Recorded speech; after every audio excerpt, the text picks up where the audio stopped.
Hello students, welcome to the study details. चलिए, maths आपकी class चली रही है, इंग्लिश ऑलमोस्ट ख़त्म हो चुकी है। मैं UP BTC UP DElEd second semester की बात कर रहा हूँ।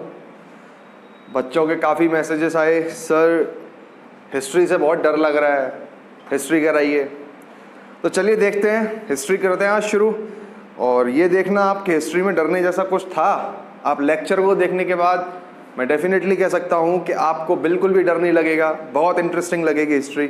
मैंने लास्ट लेक्चर में बोला था हिस्ट्री से ज़्यादा आसान तो कुछ है ही नहीं। इसे आप बोझ ना समझें, एक स्टोरी की तरह समझें।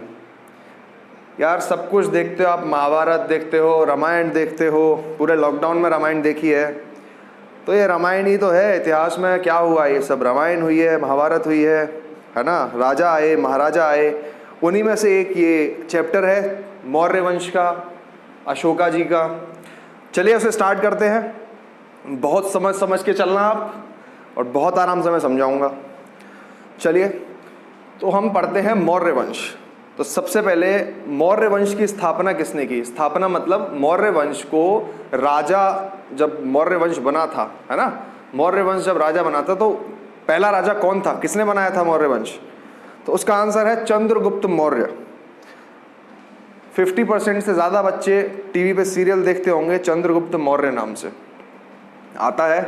यही वो चैप्टर है और वही जो आप देखते हैं चैनल पे या टीवी पे, इन्हीं चंद्रगुप्त मौर्य के बारे में वो नाटक है, वो सीरियल बनाया गया है।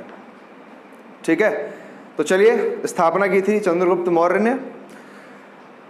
मौर्य वंश से पहले किस वंश पर भारत का शासन था? देखिए, भारत पर सदियों से कोई ना कोई शासन करता आया था, आज़ादी से पहले तक, है ना। कई राजा आए और कई राजा चले गए।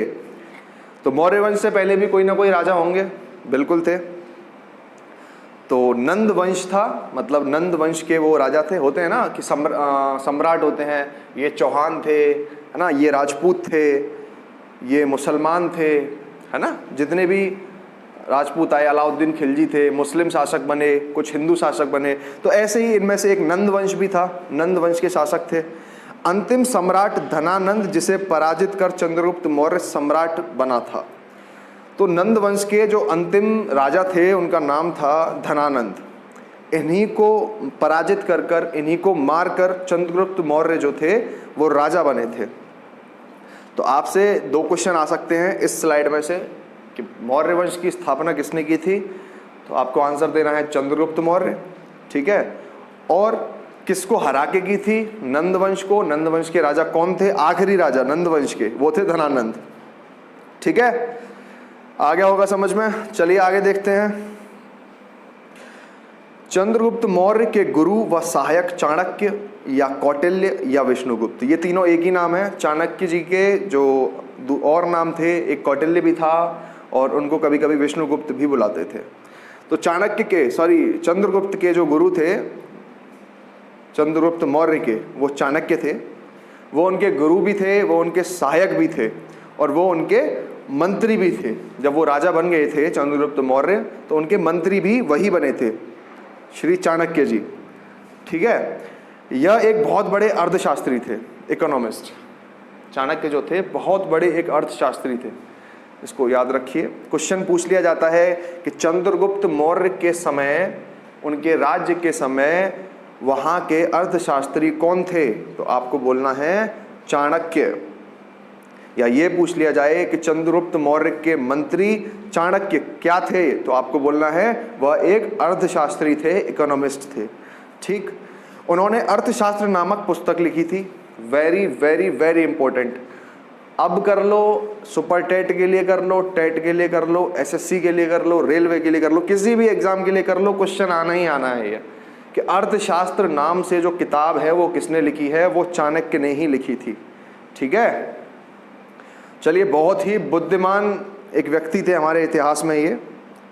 Very very important person and very very very important personality of Indian history.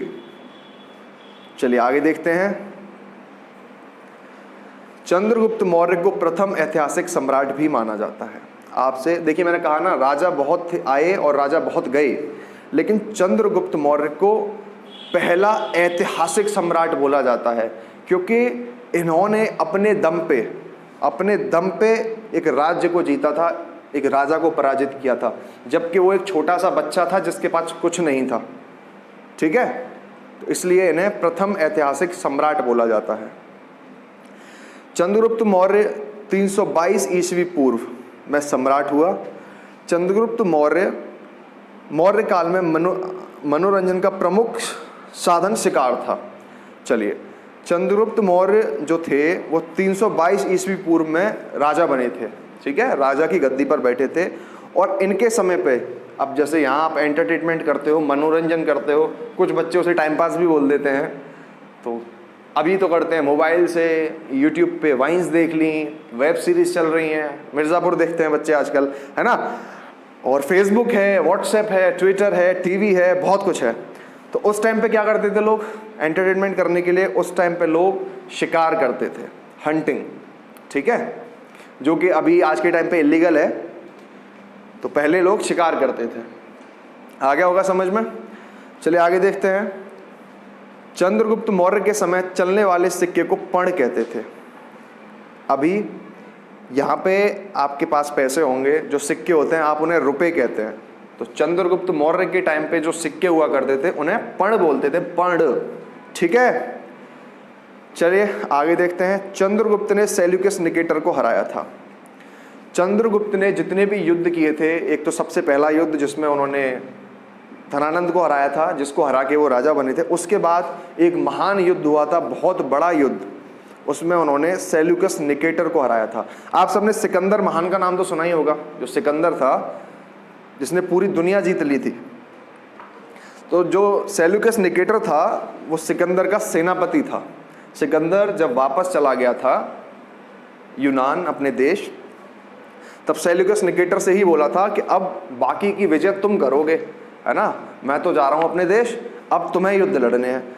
तो एक तरह से वो भी बहुत शक्तिशाली था सेल्यूकस निकेटर, तो उसे चंद्रगुप्त मौर्य ने ही हराया था। ये बहुत बड़ी उपलब्धि थी उस टाइम पर भारतवर्ष के लिए। चलिए, हारने के बाद सेल्यूकस ने अपनी पुत्री का विवाह चंद्रगुप्त मौर्य से कराया। जब ये सेल्यूकस हार गया तो भाई सबको लगता है कि अब तो ये हमें मार देगा, लेकिन चंद्रगुप्त मौर्य ने उसे मारा नहीं। तो इसी के भेंट स्वरूप सेल्यूकस निकेटर ने अपनी बेटी की शादी चंद्रगुप्त मौर्य से कराई थी। ठीक है, तो इसे याद रखिए। आगे देखते हैं। चंद्रगुप्त मौर्य की मृत्यु श्रवण बेलगोला में हुई। इसे याद रखिएगा, पूछ लिया जाए एग्जाम में कि चंद्रगुप्त मौर्य की मृत्यु कहाँ हुई थी, तो श्रवण बेलगोला में उनकी मृत्यु हुई थी। ठीक है, चलिए आ रहा है समझ में ना? चलिए आगे देखते हैं। मौर्य काल में सामाजिक, आर्थिक व धार्मिक स्थिति। अब जब कोई राजा है कहीं का, तो वहाँ पर उसके देश में सब चीज़ देखी जाती है कि भाई समाज में कैसे लोग रह रहे हैं, समाज की हालत क्या है, धर्म कैसा चल रहा है, मतलब कि कोई किसी को परेशान तो नहीं कर रहा, जात पात के नाम पे कुछ हो तो नहीं रहा। ठीक है, तो देखते हैं उनके टाइम पे जब वो राजा थे चंद्रगुप्त मौर्य, तो वहाँ क्या हुआ करता था, कैसी कैसी व्यवस्थाएं थी। तो सबसे पहले देखते हैं वर्ण व्यवस्था। देखो बच्चों, वर्ण व्यवस्था बोलते हैं कास्टिज्म को, जो आज के टाइम पे है हिंदू, मुस्लिम, सिख, ईसाई जो भी है ना। तो उस टाइम की वर्ण व्यवस्था समझते हैं। मौर्य काल में 4 वर्णों का वर्णन किया गया है। तो पूछ लिया जाए कि मौर्य काल में वर्ण कितने थे या जाति कितनी थी, तो आपको 4 बोलने हैं, और यह वर्ण व्यवसाय पर निर्धारित किए गए थे। तो अब तो क्या होता है कि भाई मैं ब्राह्मण हूँ, ठीक है, और सीधी सी बात है मेरे पापा ब्राह्मण हैं, तो मुझे ब्राह्मण ही बोला गया, मैं ब्राह्मण हूँ। पहले क्या होता था कि काम के आधार पर, ठीक है, जैसे मैं लोहे का काम कर रहा हूँ तो मुझे लोहार बना दिया। ठीक है, हालांकि अभी भी लोहार बोलते हैं। कई काम थे, छोटा काम हो गया तो उसे छोटी जाति का बोल दिया गया, है ना, बोलना नहीं चाहिए, लेकिन उस टाइम पर ऐसी व्यवस्था थी। ठीक है, कोई युद्ध ही कर रहा है तो उसे वो बना दिया गया कि ये तो बहुत महान आदमी है, ये तो क्षत्रिय है। ठीक है, तो इसके वर्ण व्यवसाय पर निर्धारित किए गए थे। इसका मतलब यही है कि जो जात लोगों की बनाई गई थी, जाति, वो व्यवसाय यानी उनके काम धंधों के आधार पर बनाई गई थी। इस व्यवस्था के मुताबिक कोई भी व्यक्ति अपने व्यवसाय को दूसरी जाति के व्यवसाय में बदलने की अनुमति नहीं थी। ठीक है, एक बार जो इंसान जिस व्यवसाय में चला गया, जो उसकी जो जाति हो गई, तो उस वक्त चंद्रगुप्त मौर्य के काल के वक्त उसको अपना व्यवसाय बदलने की अनुमति नहीं थी, वो व्यवसाय नहीं बदल सकता था। आज के टाइम पे तो ये होता है कि किसी ने कोई बिजनेस डाला, किसी ने ट्रांसपोर्ट का बिजनेस डाल दिया, ठीक है, वो नहीं चला तो बंदा कोई दूसरा बिजनेस करेगा। उस टाइम पर ऐसी कोई परमिशन नहीं थी राजा की तरफ से, ठीक है, ऐसी अनुमति नहीं थी। चलिए आगे देखते हैं विवाह, शादी वादी का क्या सिस्टम था ये भी देख लेते हैं। मौर्य काल में कोई व्यक्ति अपने से दूसरी जाति की स्त्री या पुरुष से विवाह नहीं कर सकता था। मतलब जो 4 वर्ण जो बताए गए हैं उनमें एक औरत या एक आदमी अपनी ही कास्ट यानी अपनी ही जाति या अपनी ही वर्ण के स्त्री या पुरुष से शादी कर सकता था। चलिए आगे देखते हैं। मौर्य काल में विवाह की आयु पुरुष के लिए 16 वर्ष तथा स्त्री के लिए 12 वर्ष निर्धारित की गई थी। और जैसे आज के टाइम पे 21 इयर्स जो मैरिज लिमिट है, मिनिमम लिमिट सबको पता है, तो उस टाइम पर क्या थी कि कम से कम 16 साल का लड़का हो और 12 साल की लड़की हो, कम से कम इतनी उम्र होनी चाहिए शादी के लिए। ये मौर्य काल में विवाह की शर्तें थीं जो राजा ने आदेश दिए थे। उसके बाद उनका मुख्य उद्देश्य संतानोत्पत्ति तथा वंश को आगे बढ़ाना था, ठीक है। अब जो शादी की ये उम्र दी गई है तो मतलब शादी का जो उनका मेन वो था कि अपने वंश को आगे बढ़ाया जाए।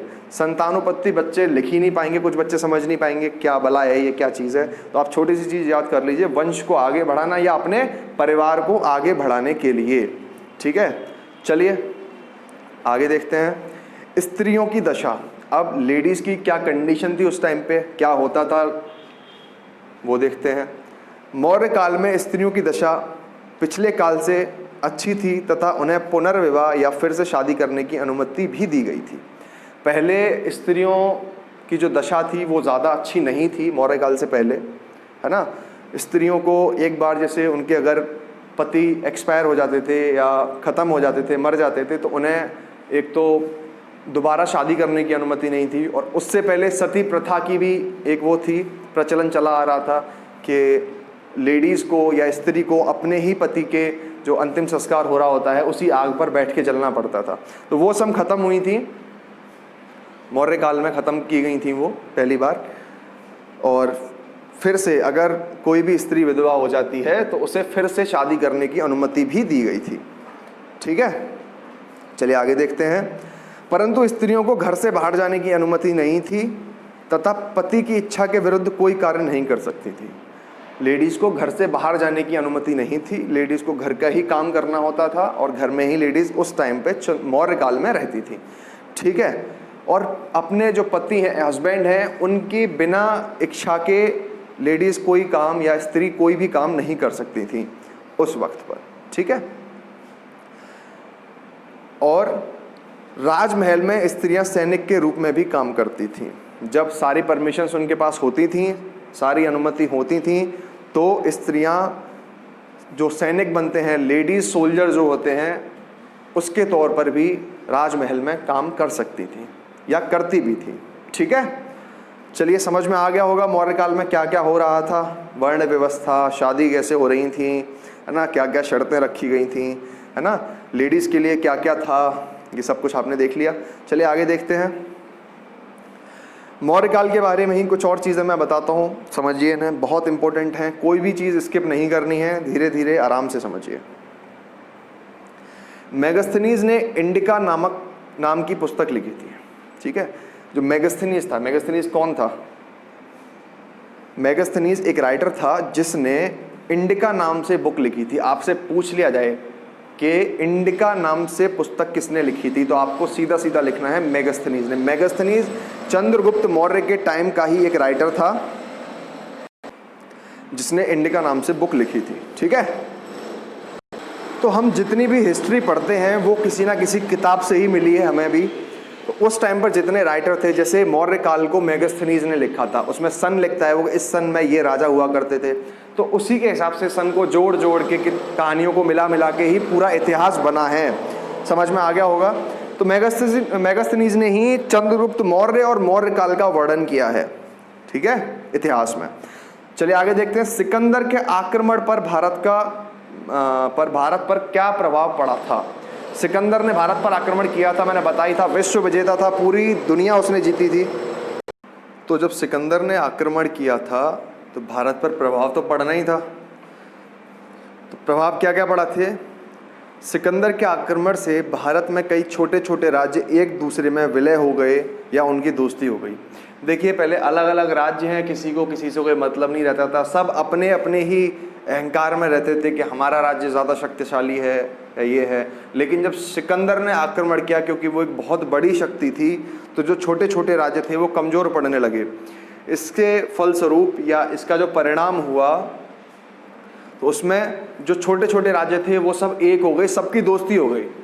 ठीक है, तो एक तो ये फ़ायदा हो गया इंडिया को, भारत को।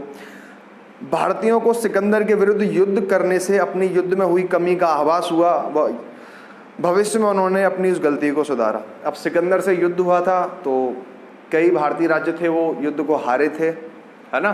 तो उनको ये पता चल गया था कि हमारी कमी कहाँ रही है, हमारे सैनिकों में अभी क्या कमी है, कौन से हमारे जो युद्ध करने के सामान हैं, है ना, हथियार हैं, किस चीज़ की हमारे पास कमी है। तो उन्हें उनका पता चल गया, जिसका उन्होंने सुधार किया।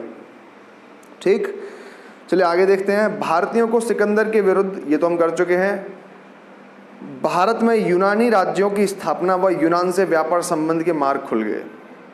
जब ये युद्ध हो गया उसके बाद एक बेनिफिट ये और हुआ, एक फ़ायदा ये और हुआ कि यूनान, जहाँ से सिकंदर आए थे, ठीक है, तो यूनान के, क्योंकि यूनान के कुछ राज्य बस गए थे, है ना, कुछ यूनानी भारत में आके बस गए थे, तो उनके थ्रू या उनके संपर्क से भारत और यूनान में व्यापार होने लग गया था।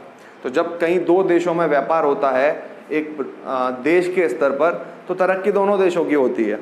ठीक है, तो चलिए आगे देखते हैं। नए मार्गों का ज्ञान हुआ जिसके द्वारा सिकंदर की सेना भारत में प्रवेश हुई थी। अब कई रास्ते ऐसे होते हैं, बच्चों को अपनी ही सिटी के रास्ते नहीं पता होते कि हमारे शहर में कौन सा रास्ता कहाँ है। तो ये तो देश के रास्तों की बात थी। तो सेनाओं को, राजाओं को और भी रास्तों की जानकारी हुई कि हमारे राज्य की सीमाएं कौन कौन से और राज्य से लग रही हैं, कहाँ कहाँ से हमारे राज्य में घुसा जा सकता है, कहाँ कहाँ से अंदर आ सकते हैं, तो इनकी भी जानकारी हुई। तो समझ में आ गया होगा क्या क्या प्रभाव पड़े थे सिकंदर के भारत आने से, ठीक है, या युद्ध से। चलिए आगे देखते हैं। अब बात आती है अशोक सम्राट की। थोड़ा सा हम अशोक सम्राट के बारे में भी पढ़ लेते हैं। सम्राट अशोक या अशोक सम्राट के पिता का नाम बिंदुसार था। क्वेश्चन पूछ लिया जाए कि सम्राट अशोक के पिता का नाम क्या था, तो बिंदुसार उनके पिता का नाम था। ठीक है, अपने पिता के शासन काल में ही वह तक्षशिला का शासक रह चुका था। सम्राट अशोक के जब पिताजी जीवित थे और जब वो शासन कर रहे थे, राजा थे, तो उस टाइम पर, उस समय पर तक्षशिला का राजा सम्राट अशोक थे। ठीक है, चलिए आगे देखते हैं। अशोक को देव प्रियदर्शी या देवों का प्रिय भी कहा जाता है। ठीक, इस चीज़ को याद रखिए, सम्राट अशोक को देव प्रियदर्शी कहा जाता है या देवों का प्रिय कहा जाता है। ठीक है, बहुत ही इंपॉर्टेंट क्वेश्चन है ये आपके एग्जाम के लिए। चलिए आगे देखते हैं। सम्राट अशोक ने अपने जीवन में कई युद्ध लड़े, परंतु कलिंग युद्ध उनके जीवन में भारतीय इतिहास का सबसे भीषण युद्ध था। कलिंग युद्ध का आपने नाम सुना ही होगा, कलिंग एक जगह का भी नाम है। तो कलिंग का एक युद्ध हुआ था जिसमें बहुत ही भीषण नरसंहार हुआ था, बहुत लोग मरे थे। ठीक है, तो ये एक बहुत बड़ा प्रचलित युद्ध है। पूछा जा सकता है कि सम्राट अशोक ने कौन सा युद्ध लड़ा था, तो आप बोल सकते हैं कलिंग का युद्ध। ठीक है, तो कलिंग के युद्ध में इतने लोगों का नुकसान हुआ, इतने लोग मरे, है ना। तो इसको देखते हुए जो सम्राट अशोक थे उन्होंने निर्णय लिया कि वो आज के बाद कभी युद्ध नहीं करेंगे, क्योंकि इसमें बहुत लोगों की जान जाती है, संपत्ति की हानि होती है ना, तो युद्ध नहीं करना चाहिए। तो उन्होंने ये फैसला लिया था। शिलालेखों की प्रथा अशोक काल में प्रचलित थी। अशोक ने कुल 13 शिलालेख लिखे। ठीक है, अशोक जी ने 13 शिलालेख लिखे थे। क्वेश्चन आ सकता है, बहुत इंपॉर्टेंट है कि शिलालेख कितने लिखे गए थे, अशोक ने कितने शिलालेख लिखे थे। ठीक, तो आपको आंसर देना है 13 शिलालेख। चलिए आगे देखते हैं। अशोक के 13वें शिलालेख में ही कलिंग युद्ध का वर्णन है। जो कलिंग युद्ध के बारे में पता चलता है इतिहास से, तो वो सम्राट अशोक के 13वें शिलालेख से ही पता चलता है। आ गया होगा समझ में। अशोक बौद्ध धर्म का अनुयायी था, मतलब सम्राट अशोक बौद्ध धर्म में आस्था रखते थे, बौद्ध धर्म को मानते थे। ठीक है, चलिए आगे देखते हैं। भारत में आयोजित बौद्ध सभाएं, पहली बौद्ध सभा जो हुई थी वो पहली बौद्ध सभा हर्यक वंश के राजा अजातशत्रु के शासनकाल में हुई थी। ठीक है, और ये कहाँ हुई थी? सप्तपर्णी गुफा में। तो याद कर लीजिए, 4 बौद्ध सभाएं हुई हैं, तो पहली कहाँ हुई थी? पहली सप्तपर्णी गुफा में हुई थी। किस राजा ने कराई थी? अजातशत्रु ने। और वो किस वंश से थे? हर्यक वंश थे। ठीक है, यह हर्ष नहीं है, ये हर्यक वंश है। आ गया समझ में? चलिए, दूसरी बौद्ध सभा शिशुनाग वंश के राजा कालाशोक के शासनकाल में वैशाली में हुई। ठीक है, तो दूसरी बौद्ध सभा कहाँ हुई थी? वैशाली में। और किस राजा ने कराई थी? कालाशोक। और वो किस वंश से थे? शिशुनाग वंश। ठीक, बहुत एग्जाम ओरिएंटेड है, आराम से करो। ठीक है, आराम से धीरे धीरे पढ़ो, धीरे धीरे समझो। इस वीडियो को ही 2 बार देख लोगे तो याद हो जाएगा। चलिए तीसरी बौद्ध सभा देखते हैं। तीसरी बौद्ध सभा सम्राट अशोक के शासनकाल में पाटलिपुत्र में हुई, है ना।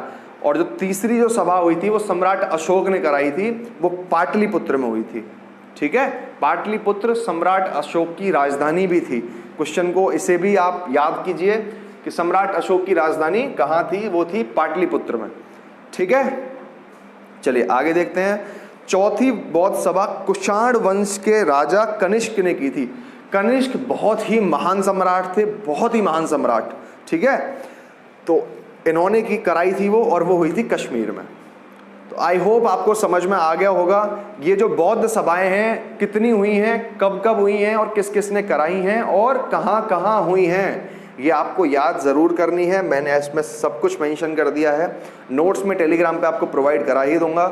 ठीक है, तो ये एक थ्योरी है जो आपकी हिस्ट्री की है, पहले चैप्टर की, वो मैंने करा दी है। कुछ भी नहीं है, बहुत इजीली समझाया है, समझ आ गया होगा आपके। फिर भी कोई डाउट आता है आप मुझसे पूछिए। व्हाट्सएप नंबर प्रोवाइड किया हुआ है मैंने डिस्क्रिप्शन बॉक्स में, आप सबके पास व्हाट्सएप नंबर पहले से ही है, आप मुझे मैसेज कर सकते हैं। कोई दिक्कत है कमेंट बॉक्स में कमेंट कीजिए। ठीक है, तो चलिए नए चैप्टर के साथ एक नई वीडियो में मिलते हैं। चैनल को सब्सक्राइब जरूर कीजिए, डिस्क्रिप्शन बॉक्स में टेलीग्राम का लिंक है, टेलीग्राम पे फॉलो कीजिए अगर फॉलो नहीं किया है तो। ठीक है, तो चलिए फिर मिलते हैं अगली वीडियो में एक नए लेक्चर के साथ। Thank you.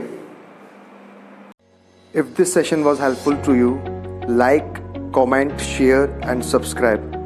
Press the bell icon and you can follow me on the links given below.